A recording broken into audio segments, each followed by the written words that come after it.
at the beginning of a new year like this, we have the opportunity to look at where are we standing, how are we doing, what has the last year been, and how do I want to proceed into this new year. And today I'd like to look at this intersection with regard to the Dharma path, and especially I'd like to look at skillful ways of being in the world in this day and age, ways of being on our Dharma path that we can apply in this coming year. And you might have noticed there's a lot happening in the world. It seems to only get worse over the years, from climate crisis to more natural disasters to war and etc. Too much to name. And on top of that, we all go through our own personal stuff, of course, as well. Our own challenges and difficulties that we face in our lives. So it can be hard to talk about this or think about this, but the thing is that this is the truth that there is suffering in the world at large, and in our personal lives. And I also want to name another truth that is here as well, which is that there is also, at the same time, a lot of beauty, a lot of goodness, kindness, gratitude, a lot of peace in the world and in our personal lives. So these two truths, so to speak, are both equally valid and present. And you can say maybe that is the truth of suffering, which is the first noble truth, and the truth of the freedom from suffering, which is the third noble truth in Buddhism. And we all know and experience both of those in our lives. But how can we hold those to both? Well, sometimes when we think about all these difficulties in the world, and personally, for some of us maybe, we might be, get discouraged or overwhelmed or frustrated. And sometimes what even can come up is that we start to feel guilty if we feel feelings of happiness or peace coming up. How can we be happy if there's so much suffering going on? But I think that we need both of those truths in our lives. We need to, in order to be able to hold all of that is going on, all the difficulties, we need to open to the truth of not difficulty, not suffering, what I call the truth of beauty or goodness. This encompasses all of the beautiful and wholesome experiences and aspects of our lives. The ease, the peace, kindness, the warmth in our lives. And not only our own beauty and goodness, but also the beauty and goodness in others and in the world. And we often tend to focus on all the suffering and all the challenges that are happening. But there is so much beauty and goodness out there. And most people are actually good people, if you think about it. People who are kind and generous and warm-hearted. People who want to help others, and people who want goodness for everyone in the world and for the world itself. And our meditation practice can help us to develop this skill of opening up to all this goodness and the beauty. Because when we practice Vipassana, and I try to guide ourselves a little bit in that today, then we can let things arise just as they are. Whether it is something that is challenging, the suffering, or something beautiful. And often the beautiful part, the goodness, is not so much emphasized. And I think it's actually really important to start noticing all this goodness, all this beauty that is already here, that is arising in our own practice and in the world. All these times when we feel a little bit of peace or a little bit of relaxation. It can be tiny, can be big, but there are many, many moments throughout the day, probably for each of us, that happens. And many moments in the world that happens.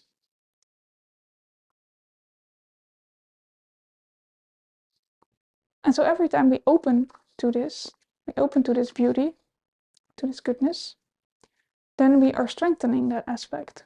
It's like training a muscle. By paying attention to it, we are growing this muscle of noticing it more and more, letting it in more and more. And maybe you recognize that when you get angry or frustrated, then it's like you're wearing these glasses that you see everything through this angry lens or this frustrated lens. So not much has to happen or you kind of explode already. While if you feel at ease, relaxed, and just enjoying yourself, then you're wearing those kind of glasses, and then, that same thing might not throw you off and might just be okay. So I remember, I sometimes got so frustrated with the computer not doing what I want. And then out of frustration and then walking around with this frustration and then, in contact with other people, just being frustrated right away, even though they didn't do anything wrong. Just kind of this frustration overflowing to other people as well. And other times, just a peaceful meditation and feeling super relaxed and at ease, and then just being at ease with other people, being able to open my heart to other people. So this strengthening this muscle of beauty is actually really worthwhile. And sometimes we think, oh, if we focus on that, that's really egoistic and I shouldn't be paying too much attention to all this goodness in myself. But I think it's actually opposite of egoistic. I think it's altruistic, because if we're wearing those beauty glasses, as I call them, then we can be much nicer towards other beings around us. We become so much more kind and caring for others.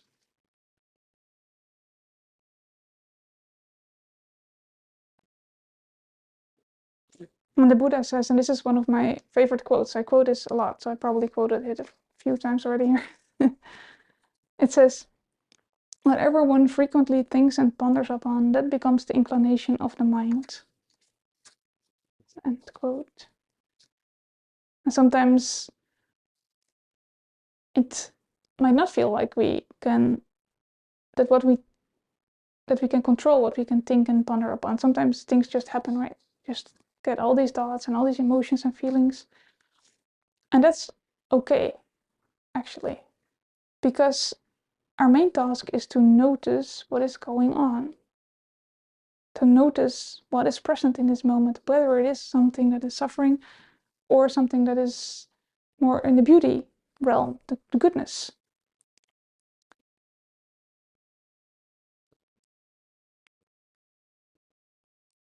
Because if we start noticing whatever is going on, then we start to see that both are here in us.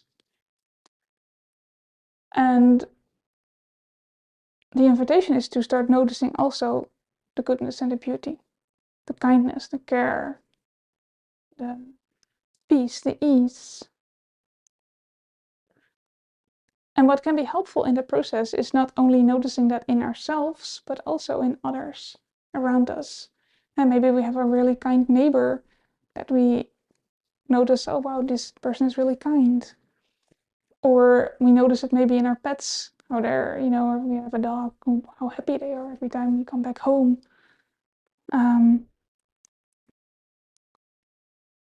Or in the world, there are so many, good people in the world, maybe scientists or activists or healthcare professionals or volunteers in hospices or in animal shelters, etc. So many people who try to help and do the good thing.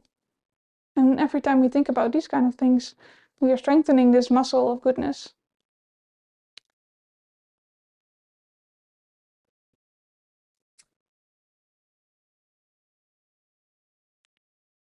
And this noticing of goodness is actually a very good basis for being able to hold the suffering that we will inevitably encounter. And without this balance between these two aspects, the suffering can be really overwhelming. But if we manage to balance them, start to pay attention more to also the goodness, the more we are balanced. And important also to start feeling the nourishment of the beauty, the nourishment of the goodness in ourselves and in the world. And know that it's not a bad thing to take all of that in, that we don't really need to feel guilty about it. But like I said, it's altruistic to focus on these things, since it's so helpful to become a more kind and caring person ourselves. And just to name it, there are also active ways in which we can cultivate this goodness, like the Brahma Vihara practice, if you're familiar with that. Brahma Vihara means heavenly abodes, which for example is the loving kindness practice, the compassion practice. These are really good ways to cultivate wholesomeness, goodness. And I gave a talk on loving kindness last time, or some weeks ago, and that's on my website in case you're interested. But today I'm just focusing on the noticing it, noticing what is already here, whether that is something wholesome or unwholesome, suffering or goodness. But just so you know that you can actively cultivate it too.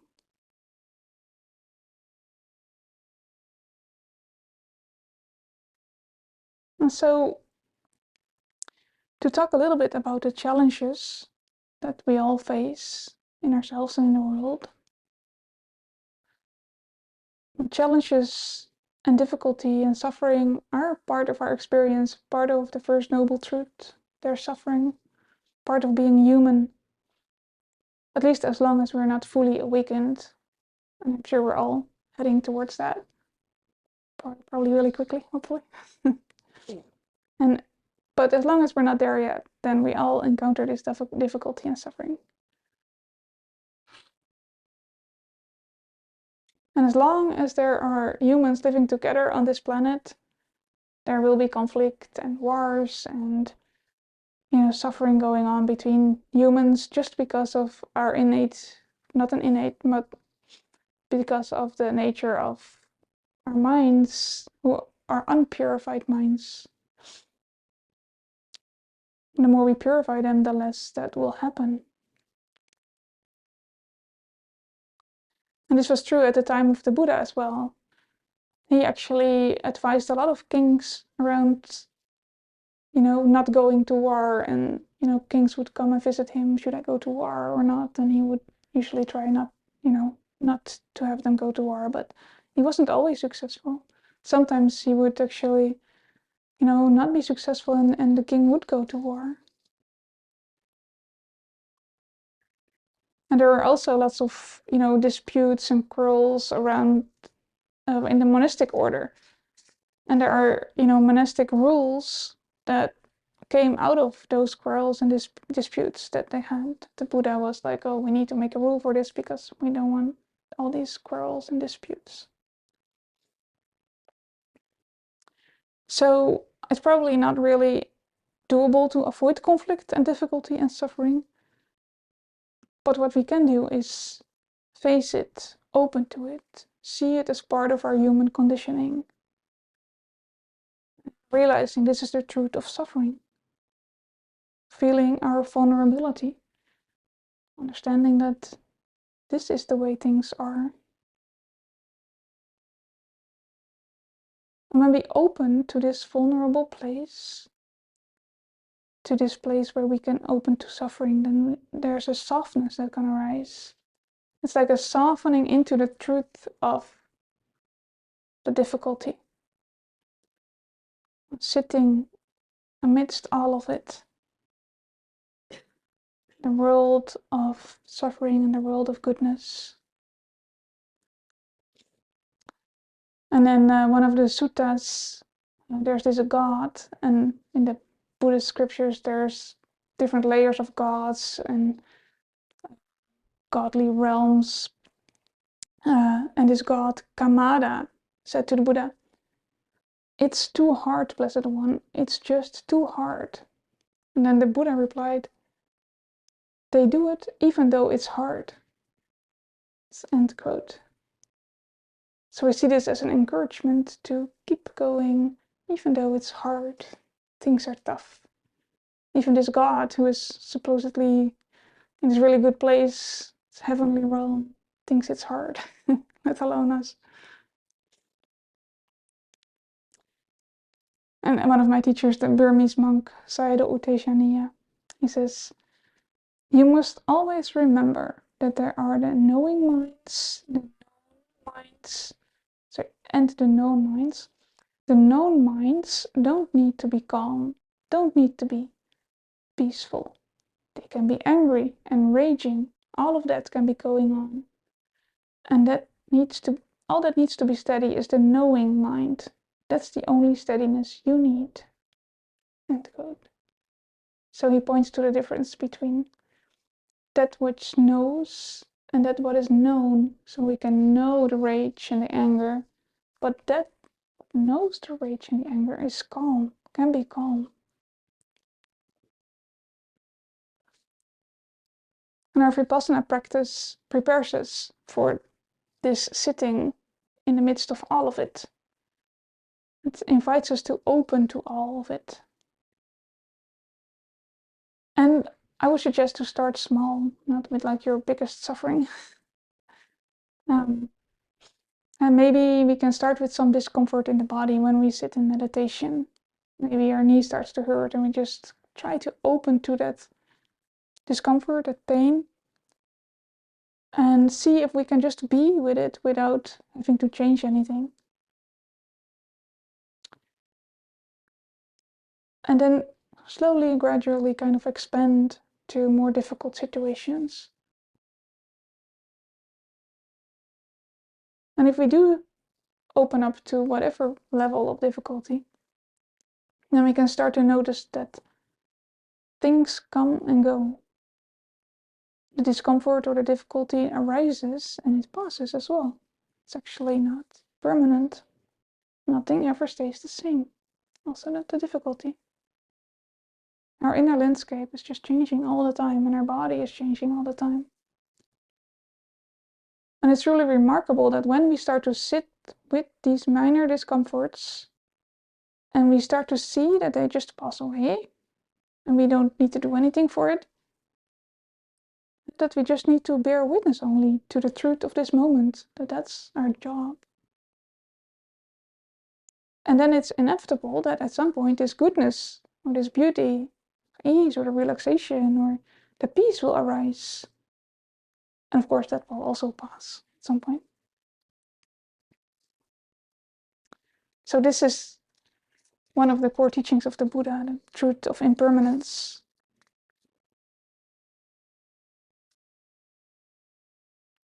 It's a flow of experiences that occur, experiences coming and going. And it also kind of points to that none of these experiences are a separate self. It's just experience flowing. Anger comes and visits us. And then doubt comes, or sadness, or grief, or loneliness. Comes and goes. And then if we see these mind states as just visitors, it can be very helpful. Because last time when I was here, I quoted the poem The Guest House by Rumi, and I thought this was actually a really good occasion too for this poem, so I'll quote it again. This being human is a guest house, every morning a new arrival, a joy, a depression, a meanness. Some momentary awareness comes as an unexpected visitor. Welcome and entertain them all, even if they are a crowd of sorrows who violently sweep your house empty of its furniture. Still treat each guest honorably. He may be clearing out for some new delight. The dark thought, the shame, the malice. Meet them at the door laughing and invite them in. Be grateful for whatever comes, because each has been sent as a guide from beyond.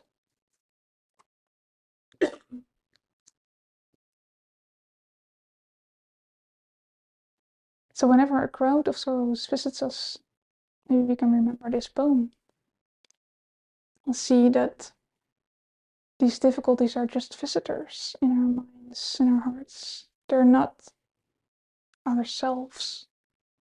They're only here temporary. And the Buddha often said that what is impermanent cannot be self. And if it were self, then we could decide not to have any sorrows, not to have any bodily aches, not to be ill, etc. Or whatever our self wishes. But we can't really control any of it. Sorrows and beauty and goodness come and go.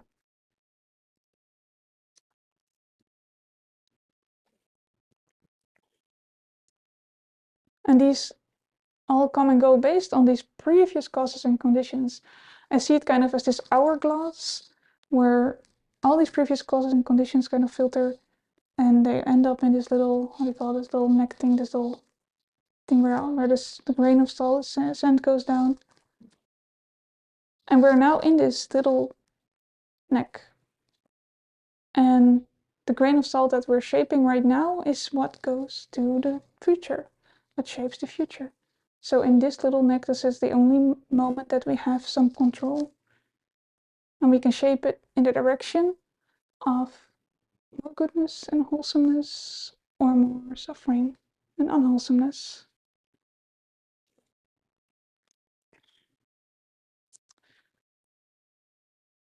So this moment is what can shape this next moment and the rest of the future.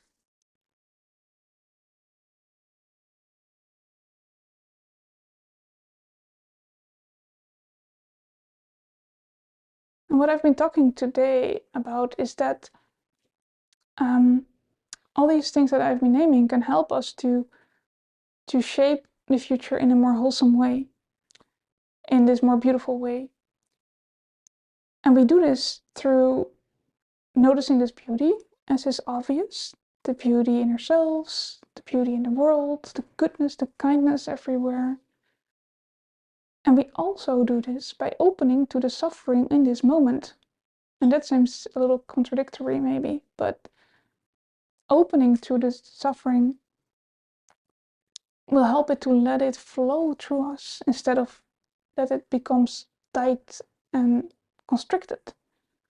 So resisting the suffering is actually going to make it worse. Well, if we open to it, it can be a flow. It's like the visitors that come and go into this guest house. So sitting amidst all of it, all of the beauty and all of the suffering is in itself an act of beauty.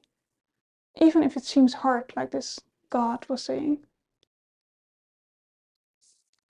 And we won't always feel that beauty right away if we open to the suffering. But we don't have to.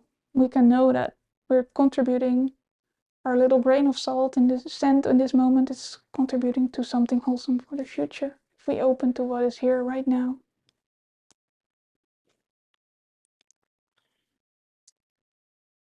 So hopefully we can shape our future, this new year, with this wholesomeness of opening to all that is here in this moment, the suffering and the beauty. And I'll end with the quote by the Apostle Bartholomew. Is that the right expression, right pronunciation? I only know the Dutch pronunciation for this apostle, Bartholomew. Many of us spend our whole lives running from feeling, with the mistaken belief that you cannot bear the pain. But you have already borne the pain. What you have not done is feel all of you beyond the pain. All you are beyond the pain.